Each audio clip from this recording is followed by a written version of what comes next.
I would like right now to read some statements from some individuals who have discovered Sabbath rest for themselves, and they talk about their struggles as well. Let me make a comment here. When Jim started taking this time away, as I said, we called it going to the park because that's what he did. We didn't even call it rest. We didn't know what it was. It was time that was intimate with God, and God started peeling away the onions in his life. And he didn't project it onto me. He didn't tell me I had to go do it. It was something that I caught. He eventually taught it, but it was something that I caught because it had such a profound effect on him and on our relationship together that I was amazed. So it wasn't something that was forced on me. It was something that I saw was taking place that was changing him, and because it was changing him, it was changing our relationship, and it was changing our relationship with our sons. So this was not something that was pushed. It was something that started to evolve in our lives together and had such an impact that it began to change us. And that was what was good about it. It wasn't something that somebody hit us over the head with. It was something that God very gently started to do in him, and then he started to do in me. And eventually, well, it wasn't very long after that before the congregation noted changes, that I was more relaxed as I preached, so that I openly admitted where I was not an example of the text I was preaching. But that was all right to admit that I was growing, rather than trying to show that I was a perfect pastor that they were to emulate and look and be like. So we grew together, congregation, family, myself, in the presence of God. We became closer to our congregation, to our people, not further away, because we became honest about our walk with God and what was going on inside of us. Others, too, received a glimpse of what it was to enjoy solitude and Sabbath with God. One of my favorite verses, and there are many about rest, but one of my favorite verses is found in Psalm 62, verse 5. Find rest, O my soul, in God alone. My hope comes from him. Isn't it true that we look for rest and hope in so many things out there that don't deliver, or don't satisfy? We may turn on the television or music and we just turn up the volume, hoping that we'll find rest in volume of music, or in friendships, and friends are good. I'm all for friendships, but our friends cannot give us the rest we need.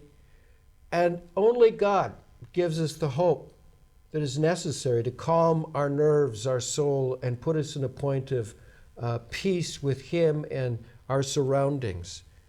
Psalm 62 is a powerful psalm about hope in God alone. And until we put our hope in him alone, we'll try everything else until we're only satisfied in him. David Maines, a longtime pastor, says that helicopters require almost constant attention, and it would appear that God has designed human beings to run best with a weekly spiritual recalibration. His Sabbath principle is one that can't be repeatedly ignored without doing damage to your soul. God seems to have made us to function best when one day each week is designed for resouling, or restoring, or attending to our spiritual needs. We've already talked about the rhythm of work and rest. And many people say, well, why don't you just have a quiet time every morning? And I'm all for the quiet times. But often the quiet is too short to allow God to work deeply in our lives. Others say, well, I take a monthly retreat of 1 to 2 days. That's wonderful. I would never deprive a person of that. But God's rhythm is 1 out of 6 days. We can't wait a whole week to unravel our inner souls before God, or a whole month. We must do it regularly, on a weekly basis. And we don't get deep enough with a daily quiet time. The rhythm of God is work 6 and find some deep rest in part of a 7th day in our lives.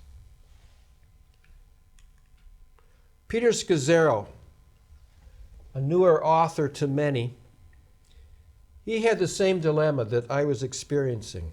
Our great dilemma, and mine for years, is that I was too busy building a bigger church and looking for ways to have greater impact.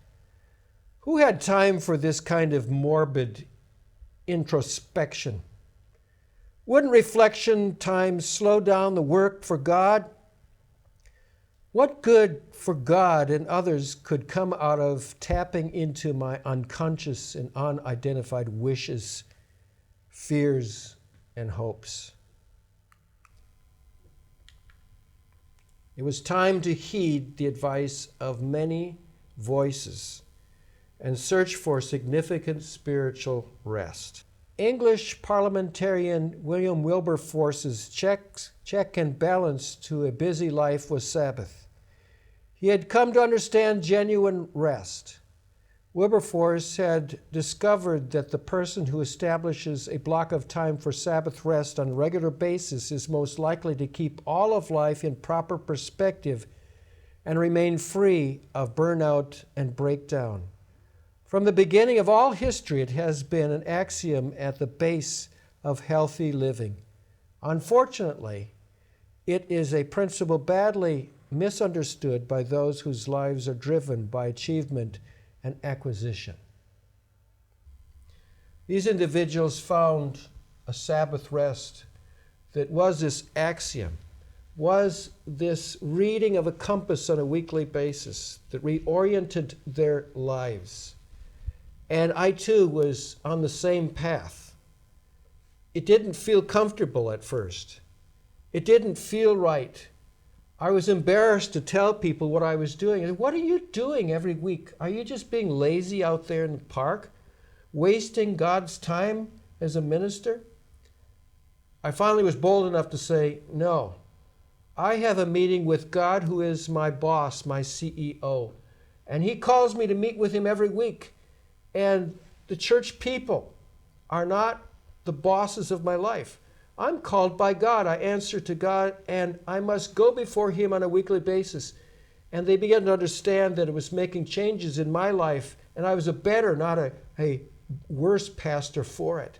I was better. I was more caring. I felt God's love in my life to such an extent it began to flow into other lives, and I became a more loving pastor. Not a bad idea for a pastor to love his people.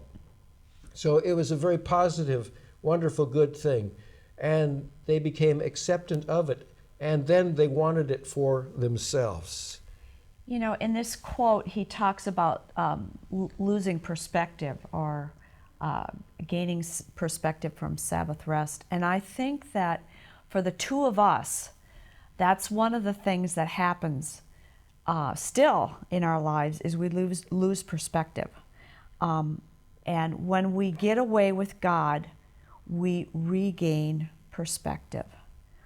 And I think we even see it in each other as a week goes by and maybe we miss our time. We begin to see it in each other that in each other as a marriage that we've lost perspective.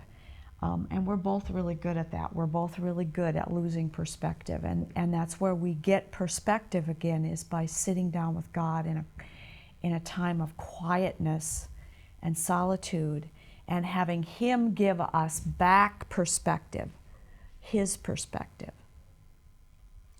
Instead of being like a cave one is crawling into away from the world, it's like getting on top of a mountain and seeing where you've been in your travels in your days during the past week, what have you been doing? You look back and can see where you went off the trail and where you got back onto it.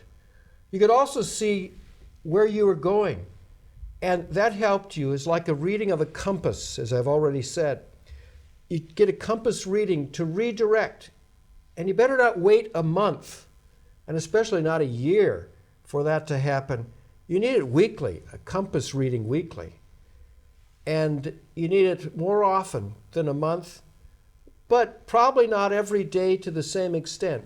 Though I will say my Sabbaths made my daily quiet times richer and better and fuller and more helpful than ever.